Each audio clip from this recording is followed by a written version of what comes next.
tenemos que tener en cuenta para valorar a los agresores circunstanciales? Bueno, pues en primer lugar, una de las principales cosas que hay que tener en cuenta es la gravedad del hecho que desencadena el conflicto.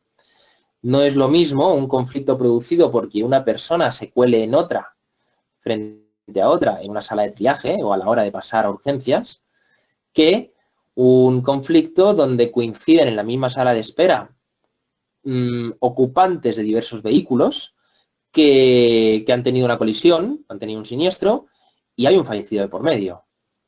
La gravedad, sobre todo a nivel emocional, es mucho mayor en un caso que en otro. Y el profesional de la seguridad se va a tener que emplear más a fondo en un caso que en otro, porque los dos intervinientes le van a dar a una cosa mayor importancia que a otra. La distancia física entre los implicados en el altercado o en el conflicto también es una cosa a valorar.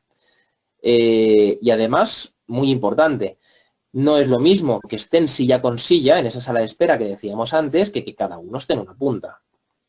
A la hora de resolver el conflicto, mediar, separar, llevarnos a uno a otra habitación, será mucho más sencillo cuanta más distancia haya entre ellos. Otra de las cosas que hay que valorar es la respuesta más o menos violenta de los sujetos ante el conflicto. Cuando a uno le insultan y prácticamente no se mueve, es muy distinto de cuando a uno le insultan y rápidamente se levanta, agita los brazos, golpea la máquina de refrescos que hay justo a su lado. En función de la violencia que demuestren o de la aparente violencia que demuestren los implicados, volvemos a lo mismo, el profesional de la seguridad se va a tener que implicar más o menos. El número de implicados, por supuesto, es importantísimo.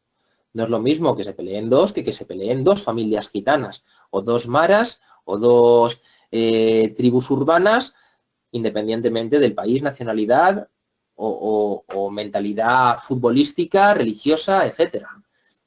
Es muy importante, ya que cuantos menos implicados haya, más fácil será para el profesional de la seguridad. En cuanto a las características físicas de los implicados, por supuesto también influyen.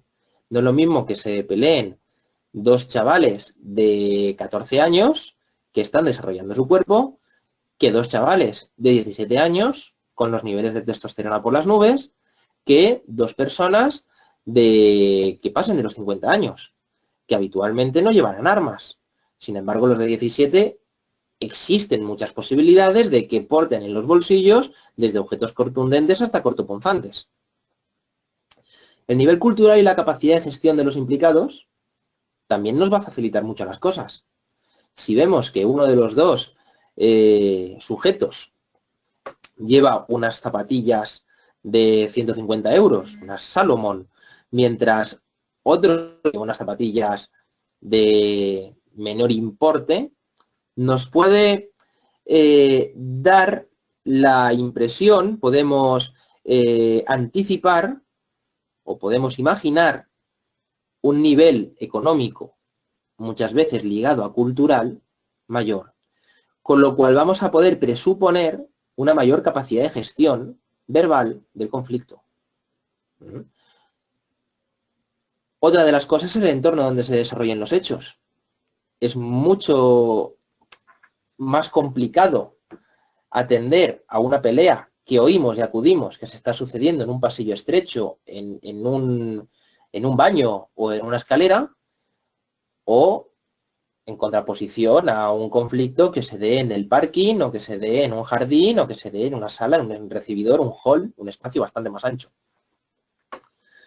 En cuanto a la intermediación de terceros ante el conflicto, será muy importante. Y no solamente que se metan de por medio o no, sino la actitud a la hora de hacerlo. Es distinto que la pareja de uno de los implicados diga, venga, vámonos, no merece la pena, que la pareja de uno de los implicados esté diciendo, si me lo hubiera dicho a mí, ya le hubiera... Porque estamos, en un lado, exaltando la violencia y en otro lado, intentando minimizar el conflicto. Si vemos que hay terceras personas en el conflicto que están intentando disuadirlo, nos vamos a unir a ellas. Por último, será decisivo la rapidez en la migración entre las fases de la agresión. que son la llamada de atención, los insultos, evaluación física con contacto físico y la agresión en sí.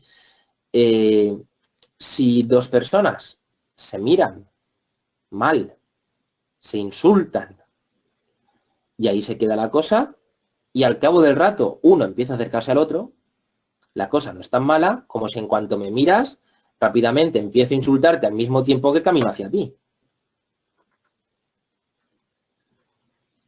Por lo tanto, la gente de seguridad tendrá que estar, cuando estamos hablando de agresores circunstanciales, riñas que comienzan allí, que no se traen de antes, que no se traen de casa, tendrá que estar atentos a todos estos factores. De vital importancia si queremos detener la agresión antes de que empiecen los manotazos. Le aseguro, caballero, que agitar antes de usar son las instrucciones para el medicamento, no para el médico. Vamos con los agresores premeditados. Esos tipo cobra que hablábamos antes. Lo tenemos complicado. Y la principal complicación estriba en el tiempo de reacción, ya que es un agresor que trata de pillar por sorpresa tanto a la víctima como a los posibles observadores, incluyendo a los profesionales de la seguridad. Es una persona que le ha ocurrido algo, que ha pensado en una acción y que está dispuesto a llevarla a cabo. Y selecciona a la víctima o las víctimas, selecciona el momento, tiene una preparación a priori, tiene un plus de malas intenciones y tiene una enorme ventaja táctica, ya que él es quien dispone del espacio, dispone el momento, dispone las herramientas, dispone la víctima. Él lo elige todo. Y es mucho más complicado de parar, porque no hay miradas, no hay acercamiento, no hay gritos, no hay amenazas.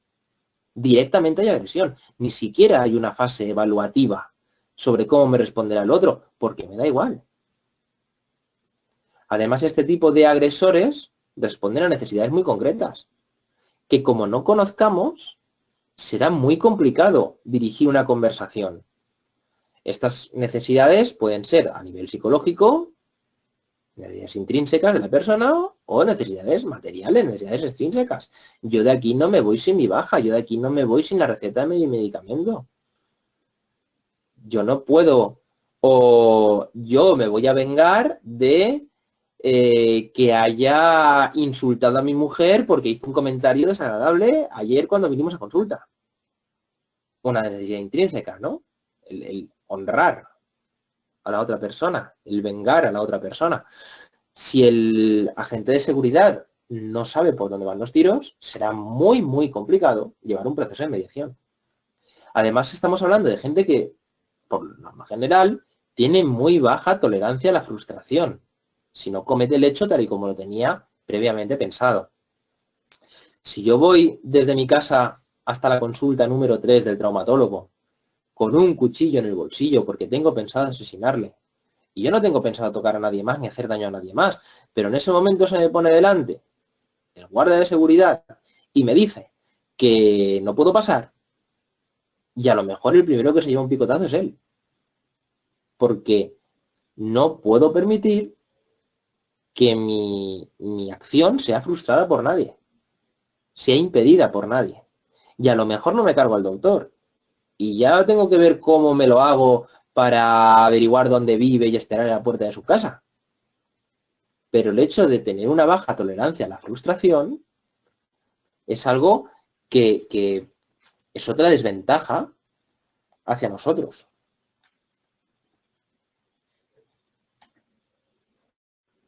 Por otro lado, hemos visto quiénes son las víctimas potenciales. Las víctimas potenciales, habíamos hablado, que eran mujeres, que eran en atención primaria, con pacientes programados, etcétera, etcétera. Pero dentro de las 150 mujeres de atención primaria que están en nómina, ¿quiénes tienen más papeletas para ser una víctima? ¿Cuáles de esas mujeres voy a tener que poner más hincapié en proteger? Y lo mismo en una sala de espera. De toda la gente que hay, si hay un altercado, ¿quién tiene más papeletas para recibir galletas? En la perfilación criminológica de las víctimas, o la victimología, está clarísimo, creo que esto es innegable, que hay personas con mayor predisposición que otras a sufrir agresiones. Hay una cosa que se llama el triángulo de la victimología, que dice que tiene 3 vértices. Por un lado, la cantidad de agresores, por otro lado, la carencia de guardianes, y por último, la predisposición de la víctima a ser agredida. Hindenburg, en 1978, dijo que para convertirse en una víctima potencial, cualquier individuo, una de las cosas que debía alterar era su estilo de vida. En cuanto a tareas rutinarias, ya que podían presentar oportunidades criminales en cuanto a exposición o proximidad de víctimas a agresores motivados. Obviamente no es lo mismo un centro de salud radicado en La Moraleja que al lado de un poblado chibolista con gran cantidad de toxicómanos y drogodependientes. La proximidad a potenciales criminales o a potenciales agresores nos va a facilitar que seamos víctimas. Sobre todo cuando no hay guardianes que nos protejan. Algunas características a tener en cuenta: oportunidad, factores de riesgo, agresores motivados, exposición, tiempos y sitios peligrosos, comportamientos peligrosos o negligentes, actividades de riesgo, comportamientos de defensa o evitación, propensión cultural. Al final lo que hay que tener clarísimo es esto que he dicho antes, que es que una agresión sucede cuando hay un agresor motivado, cuando hay un potencial objetivo y cuando hay ausencia de vigilancia de guardia. El tema de que en muchos municipios, cuando ponen cámaras de videovigilancia en las zonas peatonales, desciendan los siniestros y los atracos y los robos, es porque de manera indirecta está habiendo una vigilancia. Y estadísticamente ese tipo de medidas preventivas está funcionando. Y muchas veces las cámaras están apagadas, pero los malos no lo saben. O están en una pantalla sin estar siendo grabadas y si no te he visto, no te he visto. Pero eso los malos no lo saben.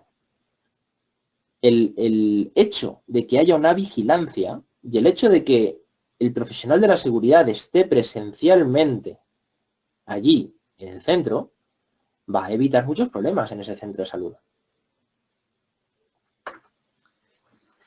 Hans von Henting, alemán, en el 64, decía que solamente había 8 tipos de víctimas. Por un lado, las personas jóvenes, ya que eran personas débiles porque estaban todavía en proceso de desarrollo. Por otro lado, mujeres, que estaban condicionadas culturalmente a aceptar ser, por definición, más débiles que los hombres. Se me ha pinchado la rueda del coche, que lo cambié mi marido. Tengo que arrastrar esta estantería, que la empuje mi hermano. Tengo que llevar estas 3 cajas de 12 bricks de leche cada una, que la suba mi hijo.